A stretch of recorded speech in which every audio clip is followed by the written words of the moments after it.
इस वीडियो के माध्यम से आज हम आप लोगों को बिहार बोर्ड वर्ग 9वीं प्रश्नावली 1.5 का प्रश्न संख्या 1 से बताने वाले हैं। इनसे पिछले वीडियो में हमने प्रश्नावली 1.4 तक देख लिया। अगर आपने मेरा पिछला वीडियो नहीं देखा है तो इस वीडियो के डिस्क्रिप्शन में उस वीडियो का लिंक मिल जाएगा, वहां से जाकर आप लोग देख सकते हैं। तो देखिए इस वीडियो में हम लोग प्रश्नावली 1.5 का प्रश्न संख्या 1 से देखने वाले हैं। तो चलिए इन प्रश्नों को समझते हैं हम अपने कॉपी में।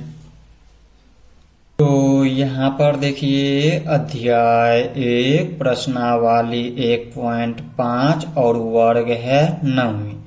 इसमें प्रश्न संख्या 1 में कह रहा है बताइए नीचे दी गई संख्याओं में कौन कौन परिमेय है और कौन कौन अपरिमेय है। प्रश्नों को समझिए, प्रश्न में क्या कह रहा है।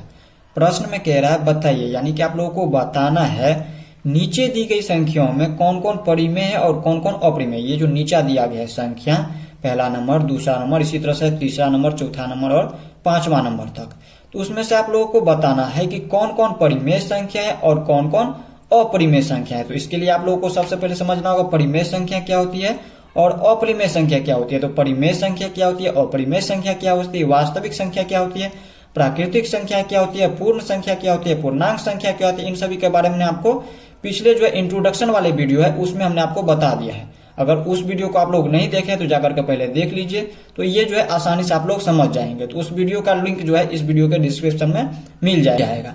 तो चलिए हम सबसे पहले थोड़ा सा जान लेते हैं परिमेय संख्या क्या होती है और अपरिमेय संख्या क्या होती है। तो यहाँ पर देखिए परिमेय संख्या और क्या होती है, अपरिमेय संख्या क्या होती है। यहाँ पर समझते हैं परिमेय संख्या क्या होती है और अपरिमेय संख्या क्या होती है। वैसी संख्या जिसे p/q के रूप में लिखा जा सकता हो, जहां p तथा q क्या हो, पूर्णांक संख्या, और q बराबर 0 नहीं हो तो वो हमारा होता है परिमेय संख्या। जैसे यहाँ पर देखिए क्या कह रहा है, p/q के रूप में, p और ये y यानी कि बटे, p/q के रूप में लिखा जा सकता हो, जहां p तथा q क्या हो, पूर्णांक संख्या हो। पूर्णांक संख्या क्या होती है, ये जो पूर्णांक लिखे हैं पूर्णांक हो, p और ये जो q है ये दोनों क्या हो, पूर्णांक संख्या हो, और q बराबर 0 नहीं हो वो हमारा परिमेय संख्या होती है। जैसे उदाहरण से समझिए, p के स्थान पर देखिए कौन सी संख्या रखे, जैसे कुछ भी संख्या रख सकते हैं। जैसे हम लिख दिए 3 और बटे में q के स्थान पे हम 0 के अलावा कुछ भी संख्या रख सकते हैं, क्योंकि यहाँ पर लिखा हुआ है q की जगह पर हम 0 नहीं लिख सकते। तो 0 के अलावा कुछ भी संख्या हम ले सकते हैं। जैसे हम लिख लिए यहाँ पर 5, तो यहाँ पर देखिए ये हमारा p के स्थान पर और ये q के स्थान पर। तो देखिए यहाँ पर p के स्थान पर ये 3। अब कहिएगा ये पूर्णांक संख्या क्या होती है, तो जैसे यहाँ पर देखिए 0, 1, 2, 3, 4, इसी तरह से ये अनंत तक जितना भी संख्या ये पूर्णांक संख्या है, और ये हमारा धनात्मक पूर्णांक है। यहाँ पर देखिए, और ये शून्य ना तो धनात्मक है और ना ही ऋणात्मक पूर्णांक है। 1, 2, 3 ये सभी क्या है, धनात्मक पूर्णांक। और धनात्मक का मतलब क्या होता है, जो प्लस वाला संख्या हो, ये हमारा प्लस वाला पूर्णांक है। और यहाँ पर देखिए इसी तरह से यहाँ पर अगर हम माइनस में लिख दे, माइनस में 1, माइनस में 2, इसी तरह से माइनस में 3, माइनस में 4, ये अनंत तक जितना भी संख्या है वो हमारा ऋणात्मक पूर्णांक है। यानी कि माइनस वाला संख्या जितना भी वो क्या होता है, ऋणात्मक पूर्णांक होता है। तो देखिए इसी में से जो संख्या कुछ भी ले सकते हैं। जैसे यहाँ पर देखिए 3 है, 3 क्या हो गया, इसमें भी है, ये हमारा पूर्णांक संख्या है सभी। तो देखिए 3 है, इसमें अगर हम लिख दे -5 लिख दे तो ये भी हमारा पूर्णांक संख्या है, क्योंकि यहाँ पर देखिए इसमें माइनस वाला भी आता है, धन प्लस वाला भी आता है, और ये शून्य ना तो प्लस है और ये ना ही माइनस है। तो इसमें से कुछ भी संख्या होगा तो वो हमारा क्या होता है, पूर्णांक संख्या होता है। तो पूर्णांक संख्या हो और p/q के रूप में, देखिए ये हमारा 3/5 क्या है, -5 क्या है, p/q के रूप में है, तो ये हमारा परिमेय संख्या होता है। तो इस रूप में हो वो हमारा परिमेय संख्या होता है। और अपरिमेय संख्या क्या होता है, जैसे यहाँ पर देखिए वैसी संख्या जिसे p/q के रूप में नहीं लिखा जा सकता हो, जहां p तथा q क्या हो, पूर्णांक संख्या हो, और q बराबर 0 नहीं हो। तो इसमें देखिए जैसे हम देखिए √3 क्या है, ये हमारा अपरिमेय संख्या, क्योंकि यहाँ पे ये p/q के रूप में नहीं लिखा है। अब इसे इसी तरह से अगर हम पूछे कि यहाँ पर अगर मान लीजिए 9 है, रूट में 9 है, तो क्या यह परिमेय संख्या है या अपरिमेय संख्या है। तो देखिए ये हमारा परिमेय संख्या। अब क्यों है परिमेय संख्या, तो √9 को हम 3 लिख सकते हैं। क्यों लिख सकते हैं 3, क्योंकि हमें पता है यहाँ पर देखिए अगर √9 का वर्गमूल अगर करते हैं तो हमें 3 प्राप्त होता है, और इसका वर्गमूल तोड़े तो यहाँ पर हमें 3 प्राप्त होता है। तो यहाँ पर 3 को हम 3/1 लिख सकते हैं, क्योंकि यहाँ पर देखिए 3/1 में यहाँ पर 1 का कोई वैल्यू नहीं है नीचे में, तो हम इसको हम इस तरह से लिख सकते हैं 3/1। ये हो गया p के स्थान पर, ये q के स्थान पर, तो ये p/q के रूप में आ गया। तो ये हमारा क्या हो गया, परिमेय संख्या हो गया। और यहाँ पर देखिए √3 जो है अपरिमेय संख्या। अब अपरिमेय संख्या में क्यों होता है ये, तो देखिए वैसी संख्या जो यहाँ पर एक और स्वयं के अलावा किसी दूसरे संख्या से न कटे वो हमारा अभाज्य संख्या होता है। तो वही अभाज्य संख्या अगर हम रूट में लगाते हैं तो वो हमारा अपरिमेय संख्या होता है। जैसे यहाँ पर देखिए 3 क्या है, एक और स्वयं के अलावा, यानी कि 3 के अलावा किसी दूसरा संख्या से नहीं कट रहा है, तो ये हमारा क्या हो गया, अभाज्य संख्या, और ये रूट में लगा तो ये हमारा अपरिमेय संख्या है। इसी तरह से अगर हम लिख दे रूट में 5 तो ये भी क्या है, अपरिमेय संख्या है। तो इतना आप लोग समझ गए परिमेय संख्या क्या होती है, अपरिमेय संख्या क्या होती है। अब चलिए हम समझते हैं इसको। तो यहाँ पर देखिए इसमें हमने बताया कि यहाँ पर अगर इनके बट्टे में कुछ भी नहीं है तो हम 1 लिख सकते हैं। तो देखिए ये p/q के रूप में है, तो और इसमें देखिए माइनस में है √5। √5 क्या है, अपरिमेय संख्या। तो परिमेय संख्या में से हम अपरिमेय संख्या को घटाते हैं। देखिए इसमें आप लोगों को और याद रखना है। देखिए यहाँ पर आप लोगों को याद रखना है परिमेय संख्या, परिमेय संख्या में से अगर हम पहला आप लोगों को याद रखना है परिमेय संख्या में से, पहले लिख लेते हैं, इसके बाद हम आगे आपको समझाते हैं। वीडियो को स्किप करके पहले लिख लेते हैं। तो यहाँ पर देखिए हमने वीडियो को स्किप करके लिख लिया है। आप लोगों को याद रखना है अगर एक परिमेय संख्या और दूसरा अपरिमेय संख्या, और दोनों को जब घटाएंगे तो हमेशा एक याद रखिएगा अपरिमेय संख्या प्राप्त होगा। परिमेय संख्या में से अपरिमेय संख्या को घटाए या फिर अपरिमेय संख्या को परिमेय संख्या में से घटाएंगे तो हमेशा यहाँ पर अपरिमेय संख्या प्राप्त होगा। इसी तरह से यहाँ पर याद रखना है परिमेय संख्या में से हम अगर अपरिमेय संख्या को दोनों को जोड़े या फिर हम अपरिमेय संख्या को पहले लिखे और अपरिमेय संख्या को बाद में लिखे और इन दोनों को जोड़े तो हमेशा अपरिमेय संख्या होगा।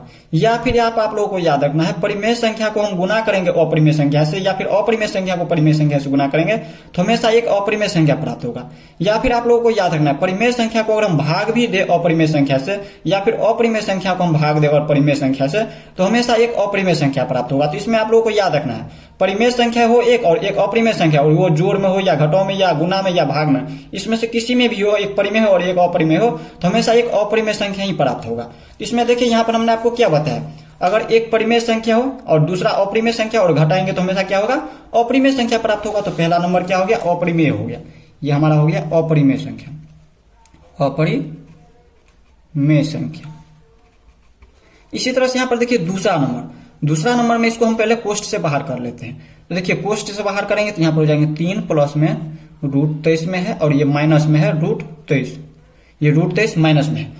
तो यहाँ पर देखिए ये प्लस में और ये माइनस में है दोनों, और यहाँ पर देखिए दोनों समान है। यहाँ पर देखिए इसमें भी √23 और इसमें भी √23, तो √23 को √23 इस तरह से हम कैंसिल कर देंगे, प्लस माइनस में है तो घटा देंगे या फिर कैंसिल कर देंगे, काट देंगे। तो यहाँ पर इसमें क्या बच जाता है, 3 बच जाता है, और 3 को हम यहाँ पर लिख सकते हैं 3/1। तो ये हमारा p के स्थान पर और ये q के स्थान पर। तो p/q के स्थान पर क्या संख्या होता है, कौन सी संख्या होता है, परिमेय संख्या। तो ये हमारा कौन हो गया, परिमेय संख्या का उदाहरण हो गया, ये हो गया परिमेय संख्या, परिमेय संख्या। इसी तरह से हम देख लेते हैं तीसरा नंबर को। इसी तरह से हमने यहाँ पर लिख दिया तीसरा, चौथा और 5वां नंबर। देखिए तीसरा नंबर परिमेय होगा या अपरिमेय संख्या होगा। तो यहाँ पर देखिए हमने आपको क्या बताया है, देखिए इसमें भाग में बट्टे के रूप में यानी कि भाग में हो रहा है। तो यहाँ पर देखिए ये तो कटेगा नहीं दोनों, यहाँ पर ये दोनों तो कट नहीं रहा, 2/7 नहीं कटेगा, लेकिन यहाँ पर ये दोनों को हम काट सकते हैं क्योंकि यहाँ पर देखिए दोनों रूट में है और रूट में है तो ये आसानी से काट देंगे। तो यहाँ पर देखिए 2/7 बच रहा है। तो यहाँ पर देखिए हमने आपको क्या बताया, अगर यहाँ पर p/q के रूप में कोई भी संख्या p/q के रूप में तो हमारा परिमेय संख्या होता है। यहाँ पर देखिए ये एक पूर्णांक संख्या है 2 और ये 7 और ये p/q के रूप में यानी कि 2/7 है तो परिमेय संख्या हो गया। यहाँ पर लिख देंगे तीसरा नंबर परिमेय संख्या, परिमेय संख्या। इसी तरह से यहाँ पर देख लेते हैं हम चौथा नंबर 1/√2। तो यहाँ पर देखिए हमने आपको क्या बताया, यहाँ पर देखिए ये हमारा 1 है, ये हमारा 1 क्या है, पूर्णांक संख्या है, यानी कि ये हमारा देखिए बट्टे के रूप में है तो p/q के रूप में तो है। लेकिन यहाँ पर देखिए हमने आपको क्या बताया, यहाँ पर समझिए परिमेय संख्या को अगर हम भाग दे अपरिमेय संख्या से तो यहाँ पर अपरिमेय संख्या होगा, या फिर अपरिमेय संख्या से अगर हम परिमेय संख्या में भाग देते हैं तो भी क्या होता है, हमेशा अपरिमेय संख्या प्राप्त होता है। तो यहाँ पर देखिए एक परिमेय संख्या और एक अपरिमेय संख्या। तो अपरिमेय संख्या से अगर हम परिमेय संख्या में भाग देंगे तो क्या होगा, हमारा भागफल जो आएगा वो हमारा अपरिमेय संख्या होगा। तो ये हमारा क्या हो जाएगा, अपरिमेय संख्या, अपरिमेय संख्या। अब इसी तरह से यहाँ पर देखिए 5 नंबर जो कि प्रश्न संख्या 1 का लास्ट है। अब देखिए 5 नंबर में दिया है 2 पाई, और पाई हमेशा याद रखिएगा ये हमारा एक अपरिमेय संख्या होता है। पाई का मान कहिएगा 22/7 है, तो ये हमारा इसका न्यूनतम मान है, न कि यहाँ पर इसका सही मान है। सही मान 22/7 नहीं है, इसके जो है मान लिया है 22/7 पाई का मान। तो यहाँ पर आप लोगों को याद रखना है पाई जो है एक क्या है, अपरिमेय संख्या है। तो यहाँ पर देखिए ये पाई जो है अपरिमेय संख्या है और यहाँ पर 2 क्या है, परिमेय संख्या। 2 क्या है, परिमेय संख्या, क्योंकि यहाँ पर ये पूर्णांक संख्या है। पूर्णांक संख्या क्या होती है अभी हमने आपको बताया है कुछ देर पहले। तो यहाँ पर देखिए अगर हम क्या लिखें, परिमेय संख्या को गुना करें अपरिमेय संख्या से तो एक अपरिमेय संख्या होता है। तो यहाँ पर देखिए 2 पाई को हम 2 गुने में पाई लिख सकते हैं। तो तो ये हमारा परिमेय संख्या है और ये हमारा अपरिमेय संख्या। तो परिमेय संख्या को जब हम अपरिमेय संख्या से गुना करेंगे तो हमें गुणनफल जो प्राप्त होगा वो क्या होगा, अपरिमेय संख्या प्राप्त होगा। तो लिखेंगे अपरिमेय संख्या, अपरिमेय संख्या। तो इस तरह से हमने प्रश्न संख्या 1 को देख लिया। अब हम देख लेते हैं प्रश्न संख्या 2 को। अब देखिए प्रश्न संख्या 2 में क्या कह रहा है। प्रश्न संख्या 2 कह रहा है निम्नलिखित व्यंजकों में से प्रत्येक व्यंजक को सरल कीजिए। ये जो हमारा व्यंजक दिया हुआ है, अगर इसी तरह से बराबर में अगर कुछ संख्याएं लग जाए तो ये हमारा व्यंजक नहीं कहलाएगा, तब ये हमारा समीकरण बन जाता है। और अगर बराबर नहीं लगा हो, ये अगर बराबर इसमें नहीं है तो ये हमारा एक व्यंजक है। तो ये जो व्यंजक दिया हुआ है, इस व्यंजक को क्या करना है, सरल करना है, यानी कि बनाना है। तो यहाँ पर देखिए इस व्यंजक को हम किस तरह से हल करेंगे। तो आप लोगों को हमने पिछले वीडियो में, जो इंट्रोडक्शन वाले वीडियो में कुछ सूत्र बताए हुए थे, ये सूत्र पर आधारित है। तो यहाँ पर देखिए ये हमारा ए की जगह पर है और प्लस का चिन्ह, तो प्लस का चिन्ह ये बी की जगह पर मान लेते हैं और कोष्ठ में है तो कोष्ठ में दे दीजिए। इसी तरह से यहाँ पर कोष्ठ दे दीजिए। यहाँ पर देखिए इसको मान लेते हैं सी की जगह पर है, क्योंकि अलग अलग संख्या है। तो हम यहाँ पर अगर इसमें देखिए ये 3 है, यहाँ पर देखिए 2 है, यहाँ पर √3, यहाँ पर √2। तो यहाँ पर मान लेते हैं ये हमारा ए की जगह पर, ये बी की जगह पर, ये सी की जगह पर और प्लस का चिन्ह है तो प्लस का चिन्ह, और ये डी की जगह पर, ये डी की जगह पर। तो यहाँ पर देखिए अगर इस तरह से दिया हो a + b × c + d, तो यहाँ पर इनका सूत्र होता है। हम क्या करते हैं, इसको हम गुना कर देते हैं पहले इस संख्या से, फिर इसी a को हम गुना कर देते हैं इस d से, फिर इसके बाद हम क्या करते हैं, इस b से हम c को गुना करते हैं और इसी b से फिर क्या करते हैं, हम d को गुना करते हैं। तो गुना करके देख लीजिए, यहाँ पर a की जगह पर क्या है, 3 है, तो हम 3 को क्या करेंगे, 2 से गुना करेंगे। देखिए a को हम c से गुना करेंगे, यानी कि हम 3 को क्या करेंगे, 2 से गुना करेंगे। तो 3 को 2 से गुना करेंगे कितना हो जाएंगे, 3 दूनी के 6 हो जाएंगे। पीछे बराबर का चिन्ह लगाइए और इसके बाद देखिए दोनों में प्लस का चिन्ह लगा, तो प्लस का चिन्ह लगा दीजिए। और इसके बाद हम a से गुना करेंगे किसको, d को। तो यहाँ पर देखिए d के स्थान पे √2 है, तो हम 3 को गुना करेंगे √2 से। तो यहाँ पर देखिए ये 3 जो है हमारा परिमेय संख्या है और √2 क्या है, अपरिमेय संख्या है। अब परिमेय और अपरिमेय के बारे में हमने आपको बता दिया प्रश्न संख्या 1 में। तो देखिए हम क्या करेंगे, जब परिमेय को हम अपरिमेय से गुना करेंगे तो वैसे को वैसे लिख देंगे। यहाँ पे लिखेंगे 3√2। इसके बाद क्या करेंगे, फिर से प्लस का चिन्ह दे देंगे, क्योंकि सभी क्या है प्लस में, तो प्लस का चिन्ह लगा देंगे। अब हम क्या करेंगे, तो इस b से हम c को गुना करते हैं, तो b के स्थान पे √3 है, तो √3 को हम गुना कर देंगे 2 को। ये 2 जो है c की जगह पे है, तो √2 को हम दो को हम √3 से गुना करेंगे तो कितना हो जाएंगे, दोनों अलग अलग संख्या, एक परिमेय है और दूसरा अपरिमेय संख्या, तो वैसे को वैसे लिख देंगे। इसके बाद प्लस का चिन्ह। अब इसके बाद क्या करेंगे, हम √3 से हम गुना करेंगे √2 को। यहाँ पर देखिए b को हम गुना करते हैं d से, तो b की जगह पर है √3 और d की जगह पर है √2, तो √3 को हम गुना करेंगे √2 से। तो देखिए यहाँ पर जब हम दोनों संख्याएं देखिए रूट में है, तो हमने आपको बताया हुआ है, यहाँ पर आप लोगों को याद रखना है, हमने आपको बताया है पिछले वीडियो में, अगर यहाँ पर दोनों अलग अलग संख्याएं हो, √a × √b हो, तो हम एक ही रूट में ले लेते हैं और यहाँ पर a को b से गुना कर देते हैं। यहाँ पर a को हम b से क्या करते हैं, गुना कर देते हैं। तो देखिए दोनों अलग अलग रूट में है, दोनों क्या है, अलग अलग रूट में है, ए बी संख्या। तो हम क्या करते हैं, एक ही रूट में लेकर के एक ही रूट लिखेंगे और दोनों संख्या को क्या करते हैं, गुना कर देते हैं। तो 3 को हम 2 से गुना करेंगे तो 3 दूनी 6 प्राप्त होगा। अब देखिए यहाँ पर इसमें कोई संख्या है, देखिए यहाँ पर ये हमारा अपरिमेय संख्या हो गया। इसी तरह से 2√3 ये हमारा अलग संख्या है, इसमें देखिए ये अलग संख्या है, ये अलग संख्या है, ये अलग संख्या और ये अलग संख्या, सभी अलग अलग संख्या है। तो हम इसको क्या करेंगे, यहीं पे छोड़ देंगे, तो यही हो जाएगा इसका आंसर। यही क्या हो जाएगा, इसका आंसर हो जाएगा। इसी तरह से अब देख लेते हैं हम दूसरा नंबर। दूसरा नंबर देखिए प्रश्न संख्या 2 का दूसरा नंबर। इसमें देखिए तो ये हमारा a की जगह पर प्लस में है तो प्लस का चिन्ह, और ये b की जगह पर कोष्ठ में है तो कोष्ठ में बंद कर दीजिए, फिर कोष्ठ में दीजिए। यहाँ पर देखिए यहाँ पर भी 3 और यहाँ पर भी 3, तो यहाँ पर हम क्या करेंगे, 3 को हम a माने, यहाँ पर भी 3 है तो इसको भी हम a लिखेंगे 1, और ये माइनस का चिन्ह है तो माइनस का चिन्ह। और यहाँ पर देखिए b की जगह पर √3 और इसमें भी देखिए √3, तो यहाँ पर √3 को हम b माने तो यहाँ पर इसको b लिख देंगे b। तो इनका सूत्र होता है देखिए a + b × a - b का सूत्र होता है a² - b², a² - b²। तो यहाँ पर देखिए अभी जो है ये इस रूप में दिया है और इसको इस रूप में बदलना है। तो यहाँ पर देखिए a² यानी कि इसमें 3 है, a की जगह पर क्या है 3 है, तो यहाँ पर लिखेंगे 3 का स्क्वायर, बराबर का चिन्ह दीजिए और इसमें लिखिए 3 का स्क्वायर। और इसके बाद देखिए प्लस का चिन्ह है, माइनस का चिन्ह है, सूत्र से इस सूत्र से चल रहे हैं तो माइनस का चिन्ह है तो माइनस का चिन्ह लगाइए। और b की जगह पर क्या है, √3 है, तो b की जगह पर √3 है तो √3 का क्या करेंगे, स्क्वायर लिखेंगे, b² है यानी कि √3 का स्क्वायर कर देंगे, √3 का स्क्वायर।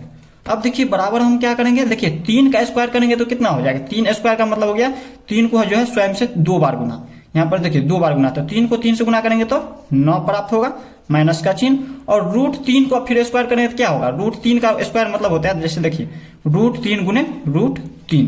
और जब हम यहाँ पर क्या करते हैं, जब दोनों अलग अलग रूट में हो तो हम एक ही रूट में लिख करके और दोनों को गुना कर देते हैं। तो यहाँ पर 3 तिया का 9 हो गया, और जब इसका वर्गमूल तोड़ेंगे तो यहाँ पर कितना होगा, 3 प्राप्त होगा। यहाँ पर इसको हम डायरेक्ट लिख सकते हैं 3, या फिर हम इस तरह से लिख सकते हैं डायरेक्ट। यहाँ पर देखिए इसमें आप लोगों को अगर इस तरह से नहीं समझ नहीं आ रहा हो तो इसमें क्या करते हैं, हम हमेशा आप लोगों को याद रखना है स्क्वायर से जो है इस रूट को काट देते हैं, तो इसमें बच जाता है कितना, 3। तो 3 बच गया। तो यहाँ पर देखिए 9 में से हम 3 को घटाएंगे तो 6, यही क्या हो गया, इसका आंसर हो गया। सरल कर दिए इस तरह से। अब देख लेते हैं प्रश्न संख्या 2 का तीसरा नंबर, इसको भी सरल करना है इसी तरह से। प्रश्न संख्या 2 का तीसरा नंबर है। इसमें देखिए यहाँ पर ये हमारा हो गया ए के स्थान पे प्लस का चिन्ह है तो प्लस का चिन्ह, और ये बी के स्थान पे, और दोनों में कोष्ट लगा है तो इस तरह से कोष्ट लगा दीजिए, और इसका स्क्वायर है तो स्क्वायर। यहाँ पर देखिए ये ए प्लस बी का होल स्क्वायर पे टूट रहा है, यहाँ पर बन जाता है ये ए प्लस बी का होल स्क्वायर। और ए प्लस बी का होल स्क्वायर क्या होता है, A square plus B square plus 2ab। इसमें देखिए यहाँ पर आप इस तरह से लिखिए, या फिर इसी को हम इस तरह से भी लिख सकते हैं, A square plus 2ab plus B square. इसमें से किसी एक पर लिख सकते हैं, क्योंकि यहाँ पर तीनों क्या प्लस में है, तो इसको हम उल्टा कर सकते हैं इस तरह से। यहाँ पर हम क्या करेंगे, या तो इस पर तोड़ लीजिए या फिर इस तरह से तोड़ लीजिए। तो यहाँ पर हम ऊपर वाले पर तोड़ लेते हैं इस पर, यह हमारा सूत्र बन जाता है A square plus B square plus 2ab। तो देखिए ए के स्थान पे क्या है, √5 है, तो √5 का क्या हो जाएगा, स्क्वायर है, ए स्क्वायर है। तो यहाँ पर देखिए ए की जगह पर √5 है तो √5 का स्क्वायर हो जाएगा। यहाँ पर लिख देंगे √5 का स्क्वायर, प्लस का चिन्ह है तो प्लस का चिन्ह। यहाँ पर अभी इस रूप में है, ये जो √5 प्लस में √2 का होल स्क्वायर है, ये अभी इस रूप में दिया है और इसको हम इस रूप में तोड़ रहे हैं। तो यहाँ पर लिखेंगे प्लस का चिन्ह बी की जगह पर, बी की जगह पर है √2, तो √2 का क्या हो जाएगा, स्क्वायर लगा है, बी स्क्वायर है, तो हम इसमें भी क्या करेंगे, स्क्वायर लगा देंगे। प्लस का चिन्ह है तो प्लस का चिन्ह लगाइए, इसमें है 2 सूत्र से, तो 2 लगाइए, और इंटू ए इंटू बी है। तो यहाँ पर देखिए ए की जगह पर क्या है, √5 है, तो लिख दीजिए √5। कहिएगा यहाँ पर देखिए ए की जगह पर हमने √5 लिखा, और यहाँ पर ए की जगह पर हमने स्क्वायर क्यों लगाया, तो यहाँ पर देखिए इसमें ए स्क्वायर है, तो यहाँ पर हमने √5 का स्क्वायर करेंगे, प्लस का चिन्ह, और यहाँ पर देखिए बी स्क्वायर है, तो बी की जगह पर √2 है तो √2 का क्या करेंगे, स्क्वायर।